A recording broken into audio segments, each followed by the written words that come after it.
검사의 복수, 짓밟힌 존엄. 이 이야기는 실제 사회에서 벌어진 여러 갑질 사건의 특징들을 모아 재구성한 픽션입니다. 프롤로그. 그날 밤. 나는 검사다. 서울중앙지검 형사2부 소속 강민준. 10년간 수백 건의 사건을 다뤘지만 법정에서 단 한 번도 손을 떨어본 적이 없었다. 냉철함이 내 무기였고 감정은 사치였다. 그런 내가 그날 밤 처음으로 손을 떨었다. 분노 때문이 아니었다. 짓밟히는 한 사람의 존엄을 목격했기 때문이었다. 그리고 그 사람은 내가 세상에서 가장 존경하는 나의 장인어른이셨다. 한장 장인어른. 민준아, 아버지 괜찮으시대? 아내 수진이 걱정스러운 얼굴로 물었다. 응, 통화했는데 괜찮으시대. 왜? 이상해. 요즘 아버지 목소리가 너무 힘이 없어. 혹시 아프신 건 아닐까? 나는 수진의 손을 꼭 잡았다. 내가 퇴근길에 들러볼게. 걱정 마. 장인어른 최진수. 내게는 친아버지 같은 분이셨다. 어릴 적 아버지를 여의고 자란 나에게 결혼 후 장인어른은 늦게 만난 아버지였다. 말수는 적으셨지만 그 어떤 말보다 큰 사랑으로 나를 대해주셨다. 사위가 아니라 아들이야, 아들. 천명절, 장인어른이 소주잔을 건네시며 하신 말씀이 아직도 귓가에 맴돈다. 장인어른은 강남의 한 고급 아파트 경비원이셨다. 50대 중반의 나이에도 새벽같이 출근하시고 밤늦게 귀가하셨다. 아버님, 이제 그만 쉬셔도 되지 않아요? 제가 모시고 살면. 아이고, 아직 팔팔한데 무슨 소리야. 내가 일하는 게 좋더라. 항상 웃으시며 거절하셨다. 나는 장인어른이 자랑스러웠다. 성실함, 책임감, 묵묵함. 검사로서 내가 추구하는 모든 가치를 장인어른은 삶으로 보여주셨다. 그런데 오늘 밤 나는 알게 될 것이었다. 그 성실함이, 그 묵묵함이 얼마나 잔인하게 짓밟히고 있었는지. 2장 레미안 퍼스티지. 오후 11시 20분. 나는 수진이 싼 도시락을 들고 장인어른이 근무하시는 아파트에 도착했다. 레미안 퍼스티지. 강남 한복판의 초고급 아파트. 이곳에 사는 사람들은 대한민국 상위 1%였다. 주차장에 차를 세우고 경비실로 향했다. 조용한 밤이었다. 가로등 불빛 아래 경비실의 작은 불빛이 보였다. 그런데 희미하게 들려오는 신음소리. 나는 발걸음을 멈췄다. 착각인가? 아니었다. 제발. 대표님. 장인어른의 목소리였다. 나는 뛰기 시작했다. 경비실 문 앞. 안에서 들려오는 소리가 점점 명확해졌다. 이 머슴 새끼가 감히 나를 기다리게. 쾅. 무언가 부딪히는 소리. 이가 장인어른의 비명. 나는 더 이상 망설이지 않았다. 문고리를 잡았다. 잠겨 있었다. 안에서 잠갔다. 나는 한 발짝 물러섰다. 유도 3단. 검사가 되기 전 나는 유도 선수였다. 올림픽을 꿈꿨던 시절도 있었다. 무릎 부상으로 선수 생활을 접었지만 몸에 밴 기술은 여전했다. 나는 심호흡을 한 번 하고 쾅. 경비실 문이 산산조각 나며 열렸다. 세장 지옥. 그리고 나는 보았다. 지옥을. 바닥에 쓰러져 계신 장인어른. 얼굴은 피범벅이었고 유니폼은 찢어져 있었다. 그리고 그 위에 한 남자가 서 있었다. 장인어른의 머리를 발로 짓밟으며 머슴은 머슴답게 굴어야지. 시간이 멈췄다. 심장이 얼어붙는 것 같았다. 10년 검사 생활. 수많은 범죄 현장을 목격했다. 살인, 강도, 폭행. 하지만 이 순간만큼 충격적인 장면은 없었다.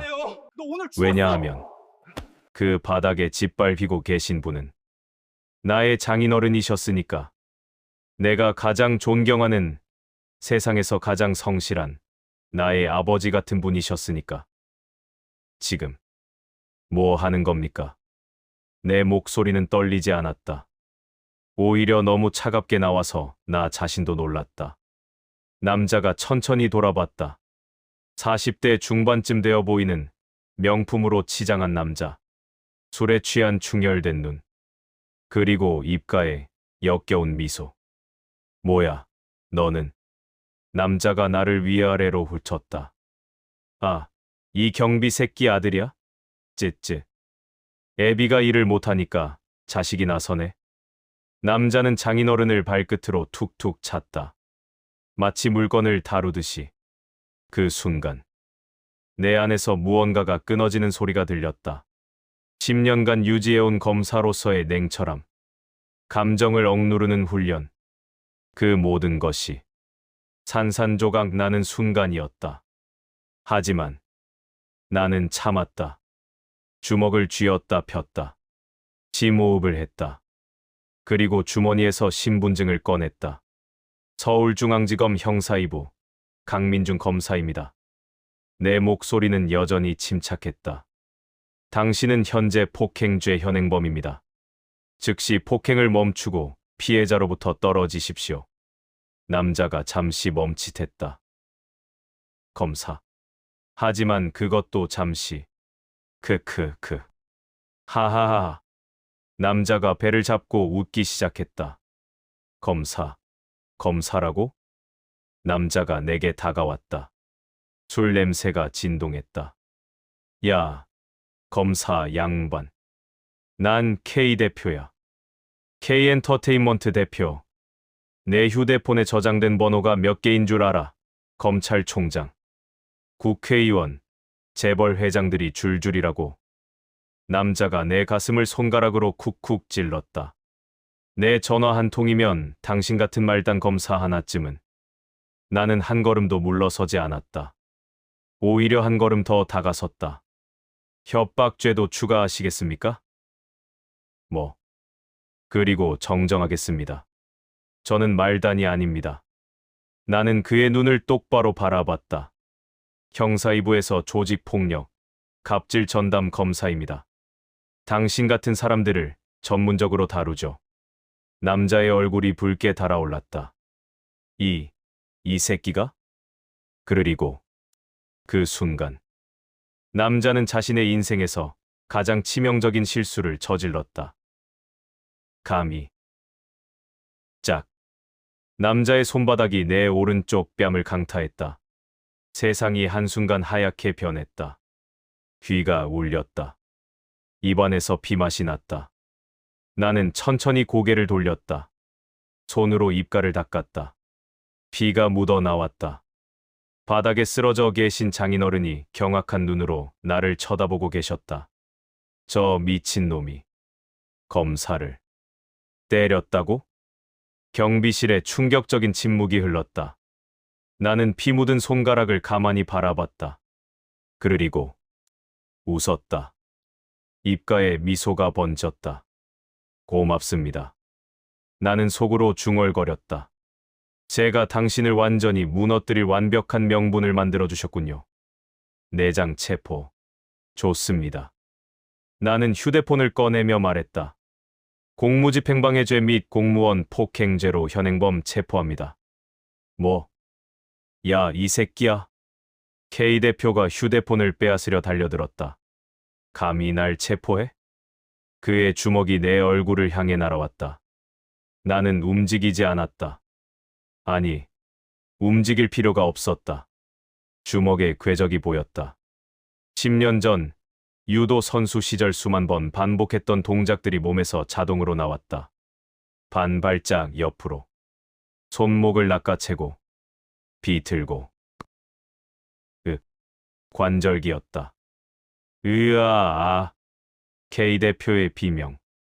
나는 부드럽지만 강력하게 그의 팔을 제압했다. 저항하지 마십시오. 저항 시 공무집행방해죄가 가중됩니다. 놔라고 이 새끼야. K 대표가 발버둥 쳤다. 내 발이 그의 무릎 뒤를 쳤다. K 대표가 무릎을 꿇었다. 나는 그의 두 팔을 등 뒤로 꺾어 올리며 바닥에 눌렀다. 표준 제압 자세. 으악, 아파. 팔 부러지겠어. 진정하십시오. 나는 112에 전화를 걸었다. 서울중앙지검 강민중 검사입니다. 강남구 레미안 퍼스티지 경비실. 폭행 사건 현행범 체포. 피해자 중상. 구급차 출동 요청합니다. 이 개새끼, 내 변호사 불러. 너 죽었어. 나는 한 손으로 K 대표를 제압한 채 장인어른께 다가갔다. 아버님, 괜찮으세요? 민준아. 나는 괜찮다. 내 얼굴이. 저는 괜찮습니다. 곧 구급차가 옵니다. 장인어른의 눈에서 눈물이 흘러내렸다. 미안하다. 민준아. 아빠가 무능해서. 아버님. 나는 장인어른의 손을 꼭 잡았다. 아버님은 무능하지 않으세요. 세상에서 가장 훌륭한 분이십니다. 하지만 잘못은 저 인간에게 있습니다. 아버님께 있지 않아요. 내 목소리가 떨렸다. 10년 검사 생활에서 처음이었다. 법정에서도 어떤 흉악범 앞에서도 떨리지 않던 목소리가. 제가 반드시 대가를 치르게 하겠습니다. 5장 확산. 5분 후 경찰과 구급대가 도착했다.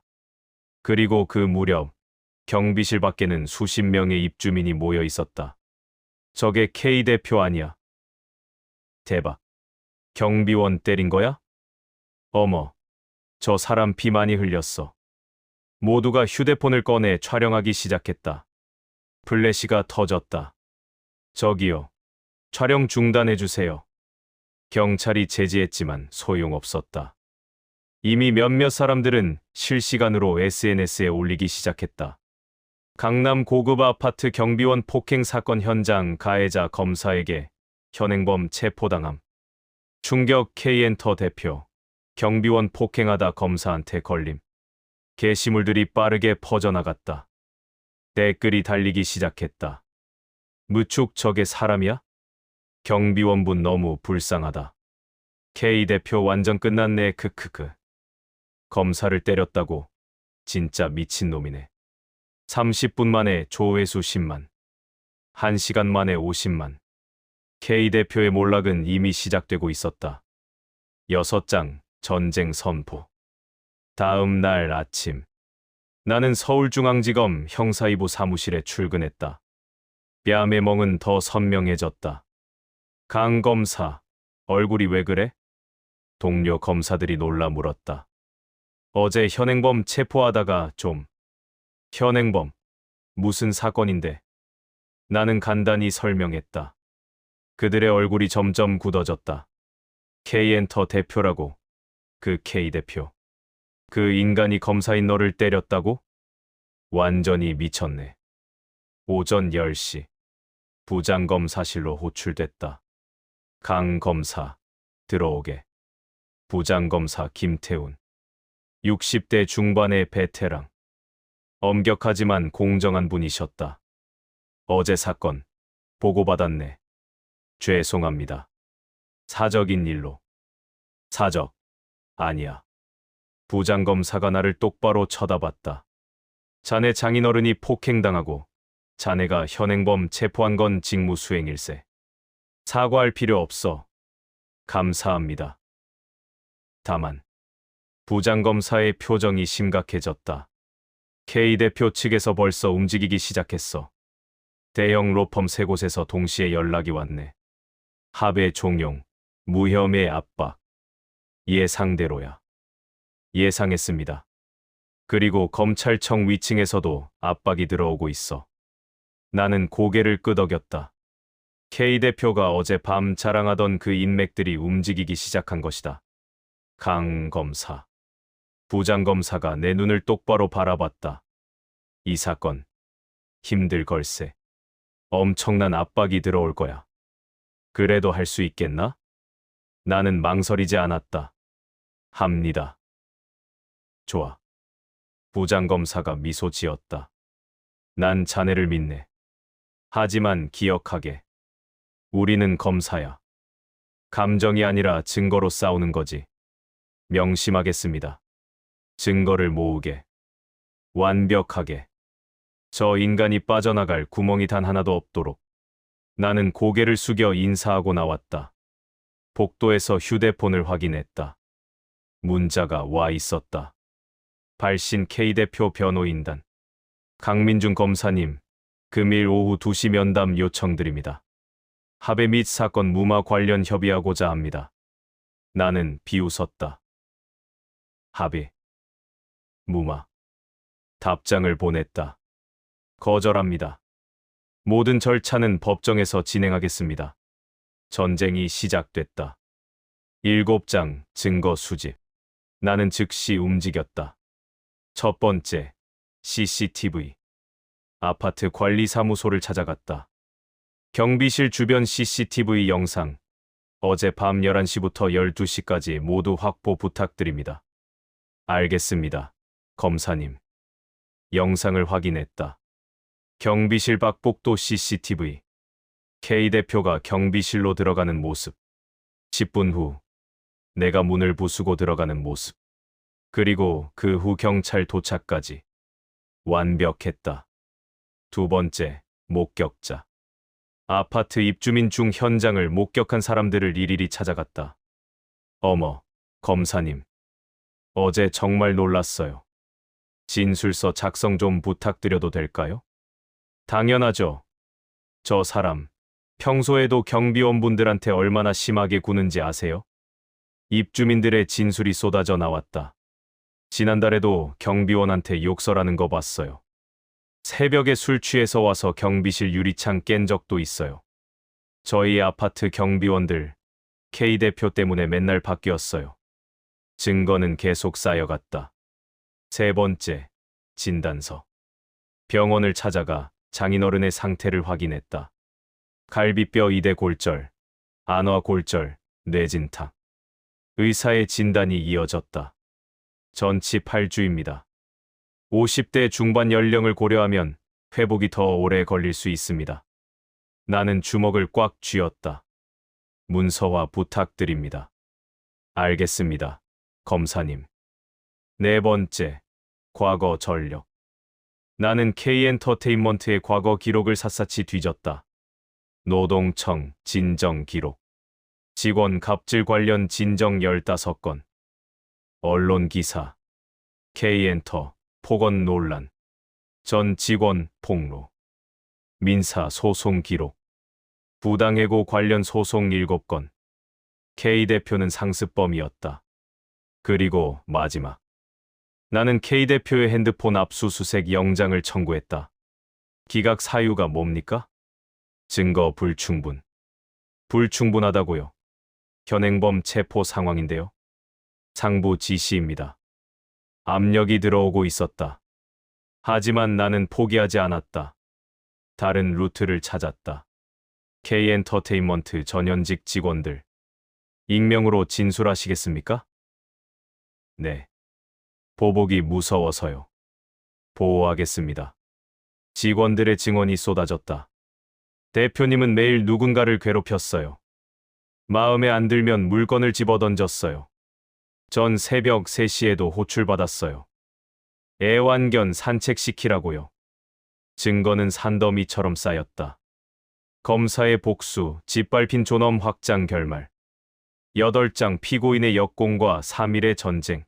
증거가 완벽했지만 K 대표의 방어 역시 교묘했다. 압수수색 영장이 기각된 다음 날 K 대표 측 변호인단은 여론전을 시작했다. 그들은 K 대표를 병든 피해자로, 나를 감정의 눈먼 사적 복수자로 프레임 씌웠다. K엔터 대표 측 성명. 경비원 폭행 사건에 대해 깊이 사과드립니다. 그러나 이는 오랜 지병으로 인한 일시적 공황 장애와 알코올 중독으로 인한 우발적인 실수였습니다. K 대표는 현재 구치소에서 깊이 반성하고 있으며 피해자의 아들인 강민중 검사가 개인적인 감정으로 수사를 주도하는 것은 검찰권 남용입니다. 게다가 대형 로펌 변호사들은 구치소 접견을 통해 K 대표에게 철저히 함구를 지시했고 모든 질문에 변호사와 상의하겠습니다 라는 답변만 돌아왔다. 이들의 전략은 명확했다. 폭행은 우발적인 단순 폭행으로 최대한 가볍게 만들고 나의 수사를 개인의 감정 싸움으로 몰아가 권위를 훼손하는 것이었다. 압력은 현실이 되었다. 부장검사가 나를 다시 호출했다. 강 검사. 상부에서 지시가 내려왔네. 이 사건 특수수사팀으로 넘기라는 지시다. 특수수사팀. 이름은 거창했지만 사실상 사건 희석을 위한 절차였다. 여러 부서가 얽히면 주도권이 약해지고 여론이 식으면 조용히 덮어버리기 쉬웠다. 제가 이 사건을 가장 잘 압니다. 넘길 수 없습니다. 나는 단호하게 말했다. 이 사건을 사적 복수로 치부하려는 피고인 측의 시도에 넘어갈 수 없습니다. 검찰이 이들의 압력에 굴복하는 순간 짓밟힌 모든 사회적 약자의 존엄은 두 번 짓밟히게 됩니다. 자네 감정은 이해하지만 조직이야. 윗선에서 이미 결정했어. 부장검사의 눈빛이 안쓰러움과 경고를 동시에 담고 있었다. 나는 턱을 굳게 다물었다. 물러설 수 없었다. 부장님, 저에게 3일만 주십시오. 3일. 3일 안에 K 대표가 재기불능 상태에 빠질 결정적 증거를 찾아내겠습니다.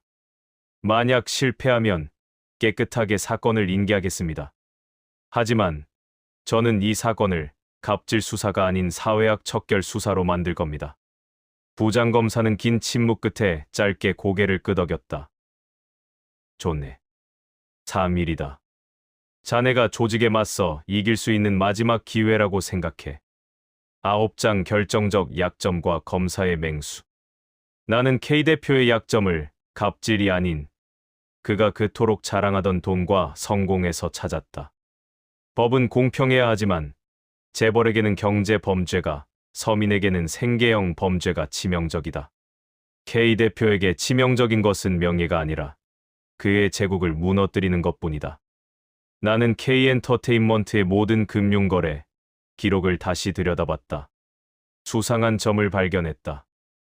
해외 페이퍼 컴퍼니를 통한 대규모 자금 흐름, K엔터의 소속 연예인들과 관련된 해외 라이센스 계약금, 수십억 원이 실제 거래 없이 제3국을 거쳐 K 대표의 개인 계좌로 흘러들어간 정황이었다. 탈세. 그것도 단순 탈세가 아니다. 횡령과 배임이다. 나는 즉시 국세청, 금융감독원과 합동 수사팀을 꾸려 수사를 진행했다. K 대표의 갑질 사건을 수사하던 검사가 갑자기 경제 범죄를 파헤치기 시작하자 K 대표 측 변호인단은 당황했다. 수사팀은 3일 동안 밤샘 작업을 했다. K 대표가 국내에서 벌어들인 수입을 해외에서 발생한 수익처럼 위장한 조세 포탈 증거 확보, 소속 연예인 계약금 일부를 빼돌려 개인 용도로 사용한 업무상 횡령 증거 확보, 연예인 지망생들에게 투자 명목으로 돈을 받아 가로챈 사기 증거까지. 3일째 새벽 4시. 책상 위에는 수백억 원대 경제 범죄를 입증하는 증거 서류가 산더미처럼 쌓여 있었다. 횡령 및 배임, 조세 포탈, 사기. 피해액만 수백억 원에 달했다. 나는 피로했지만 손끝은 전혀 떨리지 않았다. 오히려 10년 전 유도 매트 위에서 승리를 예감하던 선수처럼 차갑고 맹렬한 집중력으로 가득 차 있었다. 열장 무너지는 성과 통쾌한 반격. 3일의 기한이 끝나기 1시간 전. 나는 새로운 영장을 발부받았다. 특정경제범죄 가중처벌 등에 관한 법률 위반 횡령, 배임, 조세 및 사기. 혐의가 추가된 구속영장이었다. 오전 9시. K 대표의 변호인단이 재차 나를 찾아왔다. 여전히 합의와 무마를 이야기하며 거만한 미소를 짓고 있었다. 강 검사님, 피해자께 거액의 보상금을 지급하고 K 대표는 6개월 정도 봉사활동을 하며 끝내는 게 모두에게 좋지 않겠습니까? 이제 폭행 사건은 중요하지 않습니다. 나는 그들의 말을 끊었다. 변호사들이 의아한 표정을 지었다. 나는 그들에게 새로 발부받은 구속영장 사본을 던져주었다. 변호사들은 사본을 읽자마자 얼굴이 흑빛으로 변했다. 이럴 수가. 폭행 수사 도중에 경제팀이 낀 겁니까? K 대표는 현재 폭행죄 피의자가 아닙니다. 수백억 원대 경제 범죄 피의자입니다. 나는 침착하게 설명했다. 협박이 아니라 조언을 하나 드리죠. 이제 더 이상 검찰총장을 언급하실 때가 아닙니다. 그분은 지금 K 대표가 아니라 K 대표의 불법 로비 명단이 담긴 금융거래 내역에 더 관심이 있으실 겁니다. 그들이 충격에 빠진 사이 나는 법정에 출두하여 K 대표의 구속 전 피의자 신문영장 실질심사를 진행했다. 피고인 K씨는 힘없는 사회적 약자의 존엄을 짓밟고 심지어 공무를 집행하던 검사를 폭행하며 법과 공권력마저 무시했습니다. 이러한 오만함은 그의 사업에서도 여실히 드러나 법망을 피해 수백억 원의 국민 세금을 포탈하고 선량한 투자자들을 기만했습니다. 존경하는 재판장님, 폭행죄는 시작에 불과했습니다. 피고인은 대한민국 법치주의와 사회 정의를 근본적으로 해치는 암적인 존재입니다. 도주와 증거 인멸의 우려가 명백합니다.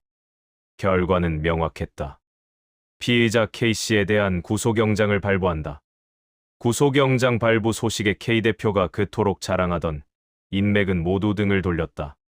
그가 구속된 순간 그는 이용 가치가 없는 뜨거운 감자가 되었다. 검찰 조사실에서 K 대표는 결국 자신의 모든 죄를 자백하기 시작했고 지난 10년간의 불법 자금 흐름과 로비 대상 명단이 상세히 기록된 USB까지 제출했다. K 대표의 몰락은 완벽했고 그의 로비 명단은 검찰 내부와 정재계를 뒤흔들 거대한 태풍의 눈이 되었다. 에필로그 존엄의 회복과 아버지의 마음. 몇 달 후 K 대표는 징역 7년, 추징금 300억 원을 선고받았다. 장인어른은 퇴원 후 아내와 함께 우리 집으로 오셨다. 깊은 상처는 아물었지만 여전히 심신이 지쳐 보이셨다. 해가 지는 저녁, 장인어른은 거실 창가에 앉아 나를 바라보셨다. 민준아, 아빠는 경비일 안 했으면 이럴 일 없었을 텐데 하는 생각이 자꾸 들어. 나는 장인어른 곁으로 다가갔다. 아버님, 그런 생각은 하지 마십시오. 아버님 잘못이 아닙니다. 아니야. 사위인 내가 나 때문에 그 난폭한 놈에게 맞고 이 거대한 싸움을 혼자 치르게 되었잖아. 너도 검사로서 윗선 압박 얼마나 심했을까. 나 때문에 내 앞길에 먹칠한 건 아닌지. 장인어른의 목소리가 떨렸다. 내가 무능해서 내가 고생이 많았네. 나는 무릎을 꿇고 장인어른의 손을 꼭 잡았다. 그의 손에는 평생의 성실함이 남긴 굳은 살이 박혀 있었다. 아버님, 저는 아버님의 일에 대해 단 한 번도 부끄럽거나 후회한 적이 없습니다. 오히려 그 반대입니다. 저는 아버님의 성실함과 묵묵함을 세상에서 가장 존경합니다. 새벽 찬바람을 맞으며 묵묵히 맡은 일을 해내시는 아버님이야말로 제가 법정에서 외치는 정의의 진정한 상징이셨습니다. 나는 장인어른의 눈을 똑바로 바라봤다. 아버님은 무능하지 않으십니다. 아버님께서는 그저 성실하게 일하는 약자였을 뿐이고 그 인간은 힘을 휘두르는 사회악이었습니다. 저는 아버님을 때린 그 인간에게 복수한 것이 아니라 아버님의 존엄을 짓밟으려 했던 사회악을 심판한 것입니다. K 대표는 아버님 한 분을 때렸지만 그 이면에는 수백억 원의 국민 세금을 빼돌리고 수많은 사람들을 괴롭힌 죄가 있었습니다. 아버님 덕분에 저는 그 거대한 악을 발본색원할 명분을 얻었고 제 검사로서의 사명을 다할 수 있었습니다. 나는 잠시 숨을 고르고 진심을 담아 말했다. 감사합니다, 아버님. 아버님의 짓밟힌 존엄이 대한민국 검찰의 경종을 울리고 사회를 정화하는 걸음이 되었습니다. 이제 편안히 쉬십시오. 아버님의 명예는 제가 지켰습니다. 장인어른은 흐르는 눈물을 닦지 않으셨다. 대신 나의 손을 붙잡고 힘껏 고개를 끄덕이셨다. 그제야 그의 얼굴에 드리워져 있던 굴욕의 그림자가 완전히 사라지고 평생 성실하게 살아온 이의 고요한 존엄이 되돌아왔다. 고맙다, 민준아. 우리 사위가 정말 대견하다. 시청해 주셔서 감사합니다. 검사 사위의 법에 따른 철저한 응징이 마음에 드셨다면 좋아요 눌러주세요. 구독과 좋아요는 사랑입니다. 감사합니다.